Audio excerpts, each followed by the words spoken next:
I was born in South Auckland, grew up in Manukau, Manurewa, sort of in between the two. We moved around a wee bit, but yeah, grew up out south. And Dad was a bank manager. Mum was an early childhood teacher. We were quite aware that Dad had a heart condition because he'd had previously 3 heart attacks before this one. So we were kind of coached as children that this could happen, and you know, your dad's got to take certain pills and bits and pieces. And it was all, as a kid, you just thought, okay, that's fair, that's no problem. But he was a keen marathon runner. So, you know, he lived life to the full. He really did. But essentially, I woke up one day and the whole family was sitting in the kitchen in the living room. Yeah, everyone had long faces, and I knew immediately what had gone on. It all happened so quickly, and before you know it, you're at a funeral, and yeah, you're 12 years old thinking, oh God, what's this all about? Yeah, so they had insurance that he'd had for a long, long time.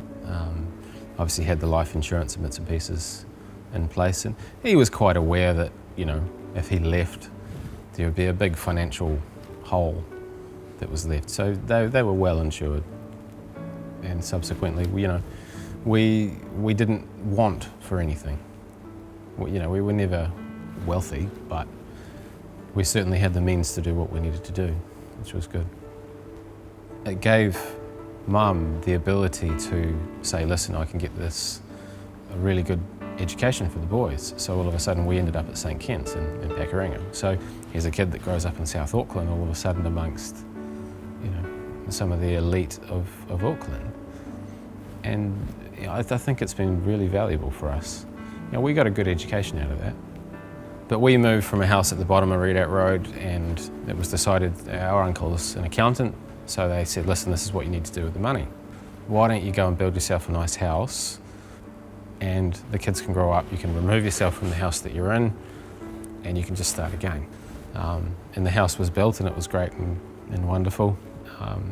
And of course, in time, it was a good investment in the end. You know, sort of 5 or 6, 7, 8 years, once we'd gone through high school and left, Mum sold the house and made some good money off it. And it was, I think for her, it was a house that she'd always wanted to have, but equally it was an investment as well. So the debt was gone, but it just meant that things could continue the way they were, if not better than what they were, but without one person there.